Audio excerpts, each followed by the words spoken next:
Hello, j'espère que vous allez bien. On se retrouve du coup pour un nouveau format qui va être dans une optique d'explication vraiment d'une manière globale et concrète de ce qu'est le trading, de pourquoi ça fait partie de l'un des 4 piliers de l'enrichissement et comment l'utiliser de la meilleure des manières. L'objectif, c'est que de vidéo en vidéo, on puisse tout simplement monter en compétences, monter en connaissances. Mais avant ça, parlons de la base des bases. La vidéo ne va pas durer très longtemps. Le but, c'est vraiment de faire une vidéo de qualité avec un minimum de temps. Donc déjà, le trading, c'est quoi? C'est déjà, pour commencer, différents marchés. Donc des marchés, on en a 4. On a le marché du Forex, le marché des matières premières, le marché des indices et le marché des crypto-monnaies. Donc je vais vous détailler chaque marché pour que vous puissiez comprendre. Le marché du Forex, ça va comprendre tout simplement toutes les devises qu'il y a dans le monde. L'euro, le dollar, le yen, toutes ces monnaies en fait qui existent dans le monde ont tout simplement un taux de change différent entre les deux. Comme vous le savez, par exemple, ici sur cet exemple, on a l'euro par rapport au dollar. Et bien, on sait que par exemple, un euro ne vaut pas un dollar. Et nous, ce qu'on va faire, c'est que tout simplement qu'on va spéculer sur le fait que la différence entre l'euro et le dollar va soit prendre de la valeur, soit perdre de la valeur. Le deuxième marché, c'est les matières premières. Dans les matières premières, tu dois connaître l'argent, l'or, le pétrole. Tout ça sont des matières qui gagnent ou perdent de la valeur tous les jours grâce à l'offre et la demande. Ensuite, on a les indices, donc les indices boursiers. Un indice boursier, c'est ce qui va tout simplement, par exemple pour le CAC 40, c'est l'indice boursier de la France qui représente les 40 plus grandes entreprises cotées en France. Donc ça va être vraiment représentatif en fait de l'économie d'un pays. Et ensuite, on va avoir le marché des crypto-monnaies où, pour le coup, je vais te donner quelques exemples, comme par exemple le Bitcoin, l'Ethereum. Tout ça sont des monnaies qui aussi fluctuent en termes de valeur. Donc, tous les jours, sur ces 4 marchés, on va avoir du volume, on va avoir des transactions qui vont être faites. Et en fonction de l'offre et de la demande, tout simplement, on va avoir plus ou moins des opportunités, soit d'achat, soit de vente. Deuxième chose, du coup, en parlant d'achat et de vente d'un actif, voilà un peu comment ça fonctionne. Donc, quand j'achète, mon but, c'est forcément que le marché prenne de la valeur. Quand je vends, je veux qu'il perde de la valeur. C'est aussi simple que ça. Comment je peux gagner de l'argent quand le marché perd de la valeur? Parce que ce n'est pas de l'investissement.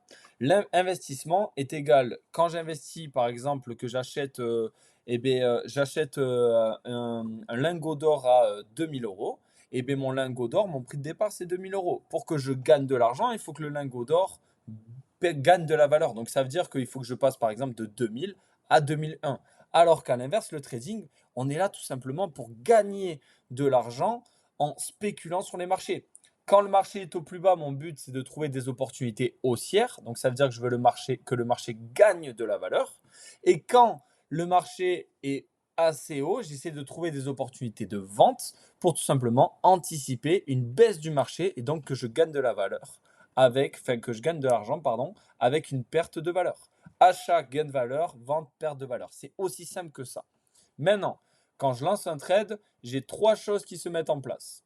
La première chose, c'est le prix d'entrée. Le moment où je vais lancer mon trade, je vais avoir un prix qui va s'afficher. C'est le prix auquel j'ai acheté la devise, auquel j'ai acheté, par exemple, la matière première, l'indice ou la crypto. OK? Le prix d'entrée, il est important. Pourquoi? Parce que c'est là où on va voir si on est en positif ou en négatif. Qu'est-ce qu'un take profit? Qu'est-ce qu'un stop loss? Un take profit, c'est tout simplement une zone où j'ai envie que le marché aille chercher du profit.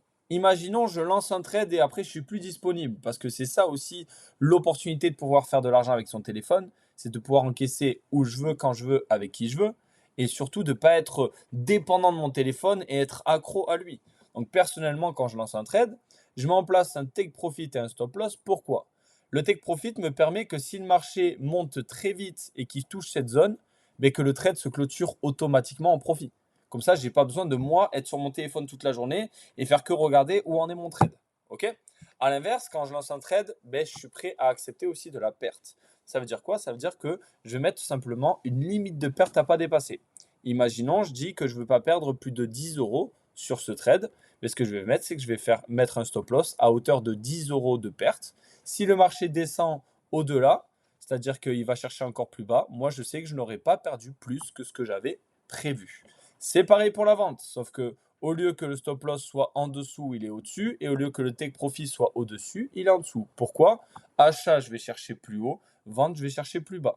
Donc forcément, si je veux chercher une vente, la perte sera sur l'achat plutôt que sur la vente. OK? Donc, pour faire simple, quand j'achète et quand je vends, derrière, grâce au take profit et au stop loss, j'ai la possibilité d'être tranquille et de ne pas devoir surveiller mon trade tout le temps. Maintenant, on a cette notion de break-even. Donc le break-even, ça va être vu encore dans les autres vidéos, encore plus dans le détail. Mais pour t'expliquer, par exemple, quand on lance des trades, on lance des fois plusieurs positions. Plusieurs positions sur la même valeur. Imaginons, j'ai trouvé une opportunité sur l'or. Donc l'or, j'ai une opportunité d'achat parce que j'ai tout simplement décelé qu'il y allait avoir des confirmations haussières. Ce que je vais faire, c'est que je vais lancer 3 trades, par exemple sur l'or, au même prix d'entrée. Sauf que la seule chose qui va changer, c'est les take profits. Je vais mettre par exemple un profit assez court qui est atteignable facilement, un profit un peu plus haut et un profit encore plus haut. Comme ça me permet d'aller chercher 3 zones de profit de plus en plus importantes.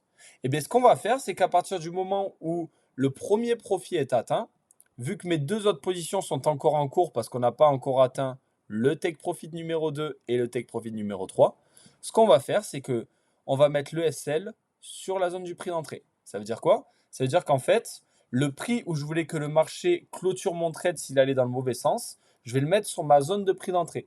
Ce qui veut dire que si le marché, quand il a atteint par exemple le take profit numéro 1, qui monte un peu et qui après il redescend et il chute de ouf, et bien ce qui va se passer, c'est que moi, vu que j'ai mis mon stop loss sur le prix d'entrée, et bien je n'aurai pas pris de perte sur les 2 autres positions.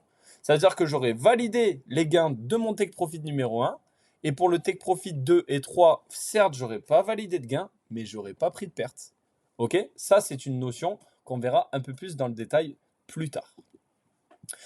Maintenant, comment savoir quand on gagne, quand on perd, etc. On va parler des pips. Donc, qu'est-ce qu'un pip? Un pip, c'est tout simplement une unité de mesure. Le centimètre, le litre, le décilitre, tout ce que tu veux, c'est des unités de mesure. Ça nous permet de savoir, par exemple, combien de mètres j'ai marché, combien de litres d'eau j'ai bu. Là, c'est exactement la même chose. Le pip nous permet de savoir combien le marché a fait en termes de parcours. Combien de pips on a gagné, combien de pips on a perdu. Ça nous permet vraiment de savoir si on est en gain ou en perte. Donc imaginons, je passe de là, juste ici, vous avez l'exemple du GPP USD.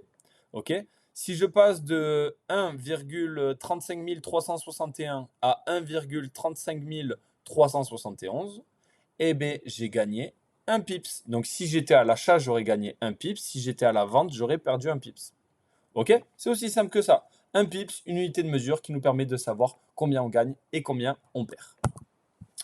Exemple pratique, par exemple sur le Forex, sur l'euro USD, celui dont je vous ai parlé tout à l'heure, donc l'euro et le dollar, si j'ai un prix d'entrée à 1,15 000, ok, que je mets un SL à 1,14 500 et que je mets un TP à 1,15 500, vous allez voir, les calculs sont hyper simples. Ok? Quand on calcule les pips sur cette unité sur cette paire de devises, le dernier chiffre déjà, on ne le compte pas. Il ne nous intéresse pas. Nous, ce qui nous intéresse, c'est le 4e et le 3e chiffre. Donc si on regarde, on ne compte pas le premier, on regarde qu'après la virgule.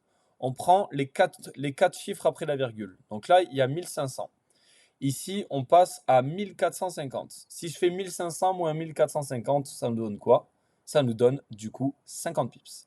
À l'inverse, pour le TP, si on fait 1550 moins 1500, on est à 50 pips. Donc en gros, si le marché monte, j'aurais gagné 50 pips. Si le marché chute, j'aurais perdu 50 pips.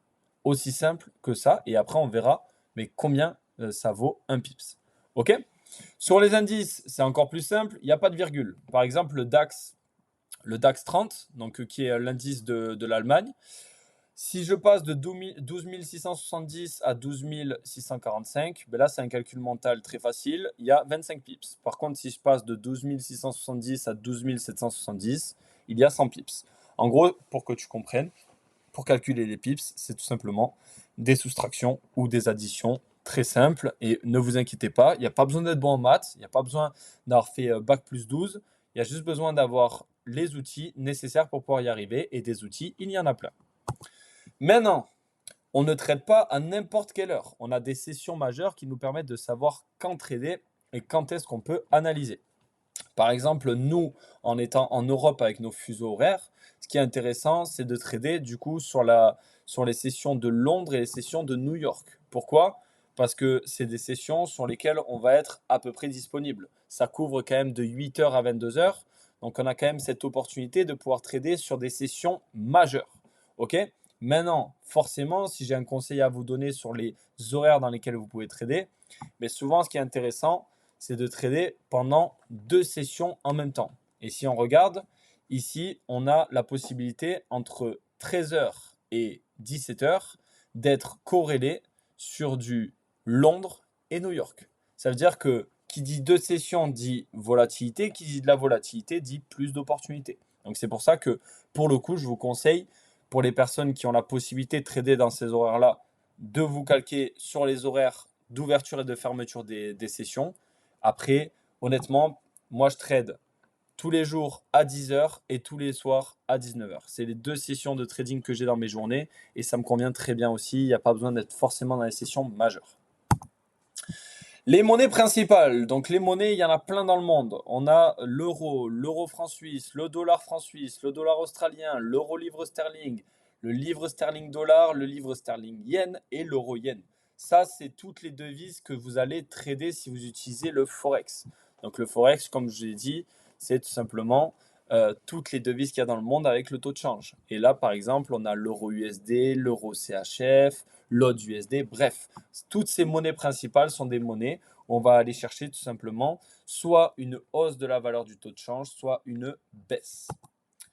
Au niveau des différents types d'ordres, tout à l'heure, je vous parlais de l'importance du prix d'entrée. C'est là où on va le voir ensemble. Donc, il y a différents types d'ordres sur le marché. C'est-à-dire, j'ai une opportunité. Quand est-ce que je me place et à quel moment je me place? Alors, le premier point, c'est exécution immédiate. Exécution immédiate, ça veut dire qu'à partir du moment où je clique sur achat ou que je clique sur vente, le marché se déclenche automatiquement. C'est-à-dire j'ai le prix d'entrée actuel. OK? Ensuite, tous les autres, les 4 autres, ce sont des ordres différés. Donc un ordre différé, c'est quoi? C'est j'ai une analyse, j'ai les confirmations, mais c'est pas prêt de se déclencher maintenant. Mais je mets en place un ordre différé, comme ça, même si je ne suis pas dispo au moment où je dois lancer le trade, eh bien, je sais qu'il pourra quand même se lancer automatiquement. Donc on a différents achats et différentes ventes. Buy limit et buy stop, la différence c'est quoi? Buy limit, c'est qu'au moment où tu analyses, le marché est au-dessus du prix d'entrée. Le buy stop, c'est qu'au moment où tu analyses, le marché est en dessous du prix d'entrée. C'est-à-dire que pour un buy limit, on veut aller chercher un rebond, c'est-à-dire qu'on veut que le marché chute pour l'acheter sur cette zone-là à un meilleur prix d'entrée et pour que ça reparte à la hausse. Alors que pour un buy stop, on veut aller chercher tout simplement une cassure, c'est-à-dire que on veut aller chercher un prix d'entrée plus haut pour s'assurer qu'il y a bien un mouvement haussier qui est mis en place. À l'inverse, pour la vente, c'est pareil. Le sell limit, on est en dessous du prix d'entrée, on veut un rebond. Le sell stop, on veut une cassure. OK? Donc ça dépend juste au moment où tu analyses où c'est que tu veux que ton trade se déclenche. Tout simplement. Et ça, pour le coup, on le verra dans des vidéos un peu plus lointaines car ça demande un peu plus d'expérience sur de l'analyse technique et sur de la gestion des stratégies. Maintenant, parlons du système de lot comme on en a parlé juste avant. Tout à l'heure, on a déterminé ce qu'était un pip et combien ça rapportait. Et bien juste ici, vous allez voir combien ça rapporte. Donc des lots, on en a 3. On a le micro lot, le mini lot et le standard lot. OK? Bien entendu, les lots sont calculés en fonction du capital que tu as. On ne traite pas avec le même lot quand tu as 500 euros de capital ou 100 000 euros de capital. D'accord? Pour le coup, souvent, les personnes qui commencent à trader sur les marchés financiers, on va plus se retrouver entre les micro-lots et les mini-lots. Les standard lots, vous allez y être dans assez longtemps en fonction du capital que vous avez. Un micro-lot, par exemple, ça vaut 10 centimes le pips. Donc, si tu fais par exemple du coup 50 pips, ben, tu sais que chaque pips va te rapporter 10 centimes. Si on est sur du mini-lot, on va être sur 1 dollar le pips. Donc, ça veut dire qu'il faut calculer qu'aussi pour la perte, c'est la même chose. C'est pour ça que ce qu'on fait, c'est que Principalement, quand on gère vraiment bien son compte, on ne risque jamais plus de 1% de son capital. Ce qui veut dire que quand tu mets 1% de risque, eh bien, le lot va se calculer automatiquement pour que ça te rapporte un minimum sur le gain, mais que ça ne dépasse pas 1% de ton capital. Si j'ai un capital de 10 000 euros, eh bien, je ne dépasserai pas les 1% des 10 000. Ok? C'est obligatoire comme ça. Si tu trades sans mettre de risque, c'est comme ça que tu commences à cramer des comptes, à jouer avec le feu et le marché sera toujours plus fort que toi. Donc dis-toi une chose, les lots sont calculés à chaque fois qu'on démarre un trade et le but c'est d'adapter le lot en fonction de la paire qu'on est en train de trader et en fonction du risque qu'on est prêt à engager. Les différentes analyses. Donc des analyses, il y en a deux. On a l'analyse technique et l'analyse fondamentale. Les deux sont corrélés ensemble. On ne fait pas l'une et on ne fait pas l'autre. C'est les deux ensemble. L'analyse technique, c'est tout ce qui va être sur le graphique. Quand est-ce que je vais me placer? Est-ce que j'ai des confirmations? Est-ce que ma stratégie fonctionne? Tout ce qui va être sur le graphique qui va nous permettre de savoir si on se place ou non. Et ensuite, on a l'analyse fondamentale qui va être tout ce qui est autour du marché.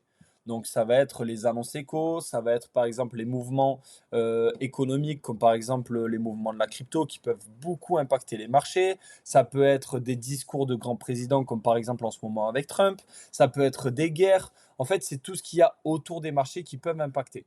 Dites-vous une chose, tu as beau avoir la meilleure analyse technique du monde, s'il y a une annonce écho, s'il y a une guerre qui se déclenche, s'il y a un discours, s'il y a quoi que ce soit, ton analyse technique ne vaut plus rien. Donc c'est pour ça que c'est très important de commencer d'abord par l'analyse fondamentale et ensuite passer sur l'analyse technique. Et maintenant, pour finir la vidéo de la meilleure des manières, on va rapidement revoir les règles d'or que tu dois noter. La règle numéro 1, c'est de se détacher de ses émotions personnelles. Le trading n'est pas du casino, ok? Ce n'est pas non plus du pari sportif. Le trading, c'est quelque chose, c'est une valeur sûre à partir du moment où tu maîtrises les bases. Il y a des règles à respecter, c'est comme le code de la route. Si on te dit qu'au feu rouge, il faut s'arrêter, tu dois t'arrêter. Si on te dit que quand tu commences à perdre un ou deux trades, il faut t'arrêter, tu dois t'arrêter aussi. Deuxième chose, avoir une bonne psychologie. Considérer le bleu autant que le rouge. Ça veut dire quoi? Ça veut dire que je suis autant en gratitude dans les journées où j'ai gagné de l'argent que j'en ai perdu. Parce que perdre fait partie de tes semaines. Il n'y a aucun trader sur Terre qui fait du 100%, ça n'existe pas. Si on vous dit l'inverse, c'est un menteur. On ne peut pas faire du 100% sur les marchés financiers, ce n'est pas possible. Il y a forcément de la perte et vous devez vous préparer à ça. Qui dit perte, dit essayer de comprendre pourquoi j'ai perdu, qu'est-ce qui s'est passé à ce moment-là, pourquoi j'aurais pas dû me placer et tout simplement apprendre de ses erreurs. Mais il n'y a pas non plus que de la perte, il y a aussi du gain. Ça dépend surtout de ta stratégie et de la gestion de tes émotions. Être un éternel étudiant pour compléter ses acquis, forcément. Ça, c'est la base des bases. Pourquoi? Parce que plus tu vas te pousser à vouloir aller chercher des nouvelles compétences, à vouloir grandir, à vouloir évoluer, plus tu vas évoluer personnellement. Et une personne qui évolue personnellement va forcément faire évoluer son portefeuille à un moment donné. Être rentable demande de l'apprentissage et de la pratique. Donc c'est bien d'être un éternel étudiant et de compléter ses acquis. Mais si derrière tu ne mets pas en pratique avec par exemple l'utilisation d'un compte démo, ça ne fonctionnera pas. Parce que tu verras qu'il y a quand même une grosse différence entre la théorie et la pratique. S'entraîner en démo autant de temps qu'il faut, c'est-à-dire déjà prendre le compte démo au sérieux. Beaucoup de personnes pensent que quand ils sont en démo, c'est trop facile, que c'est une perte de temps, que ça ne sert à rien. Ça, c'est la première erreur que font 90% des personnes qui ne sont pas rentables derrière. Personnellement, au début, je prenais le compte démo comme acquis, comme quelque chose de très simple. Quand je suis passé en réel, je me suis fait tout simplement claquer par le marché. Pourquoi? Parce que je n'avais pas réellement pris le temps de comprendre les choses en démo. S'instruire constamment, Live Trading Academy Experience. Pour le coup, je vous conseille vivement d'être entouré et vraiment d'être accompagné et coaché par des personnes qui peuvent le faire et par des personnes expérimentées. C'est pour ça que dans toutes les vidéos, je vous mets dans la description le lien pour que vous puissiez avoir accès à mon canal public Telegram pour qu'on puisse vous coacher et vous former gratuitement. Et bien sûr, il y aura des personnes qui seront sélectionnées par la suite pour pouvoir être coachées de manière un peu plus intensive. Mais ce qui est certain, c'est que plus tu as un environnement de personnes qui ont des résultats, plus tu t'en rapproches. Et s'exercer à une stratégie jusqu'à trouver une stratégie profitable, ça fait partie également de ce que j'ai dit juste avant. Pour connaître une stratégie, il faut déjà avoir également de bonnes connaissances, de bonnes compétences et une bonne formation. Et pour le coup, franchement, si je dois être honnête avec vous, ça fait maintenant 6 ans que je me suis lancé. Et la meilleure des choses que j'ai fait, c'est de m'être entouré de bonnes personnes. Pourquoi? Parce que mine de rien, les erreurs qu'ils ont fait, ils me les ont fait éviter. Ils ont pu également répondre à mes questions et me faire éviter des obstacles. Donc pour le coup, je vais privilégier l'humain par rapport aux ordinateurs et aux connaissances. Pourquoi? Parce que des fois, en un échange de 1 heure avec une personne qui a des compétences et des connaissances et une bonne expérience, mais ça fait de grandes différences par rapport à des heures et des heures de formation. Donc en tout cas, j'espère que cette vidéo vous aura plu. On se retrouve dans les prochains épisodes et n'hésite pas à t'abonner et surtout à rejoindre les liens qu'il y a dans la description. Je te dis à très vite et à la suite au prochain épisode. Salut!